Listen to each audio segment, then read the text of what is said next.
Hello everyone, welcome back to వహద్భుతః. నిన్న నేను మండీకి వెళ్ళానండి. మండీ అంటే ఒక్కో చోట ఒక్కోసారి కూరగాయలన్నీ పెడుతూ ఉంటారు కదా, సంత అని కూడా అంటారు. ఆ ప్లేస్కి వెళ్ళాను.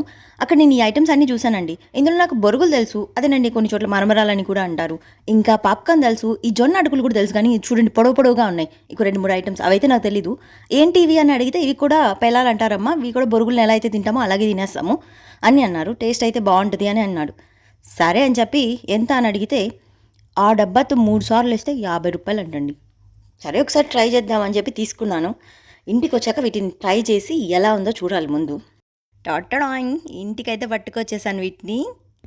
చూడండి జొన్న అటుకులు ఎంత ముద్దు ముద్దుగా ఉన్నాయో, చాలా బాగున్నాయి.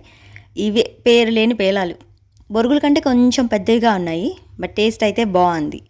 వీటిని దేంతో చేశారో తెలీదు, బియ్యం అనుకుంటాను బహుశా. ఇవి ఇంకో రకం పేలాలు, వీటిని రాగులతో చేశారంట. ఇవి కూడా టేస్ట్ బాగానే ఉన్నాయి. మీకు కనుక ఈ పేలాలు ఏంటి అనేది మీకు ఐడియా ఉంటే నాకు కమెంట్ సెక్షన్లో తెలియచేయండి. మా బుడ్డది అయితే ఓపెన్ చేసేంతవరకు టైం ఇవ్వట్లేదు, అప్పుడే ప్లేట్లో వేసేసుకొని తినడం కూడా స్టార్ట్ చేసేసింది. ఓకేనండి, thanks for watching. Will see you in next video. Bye bye.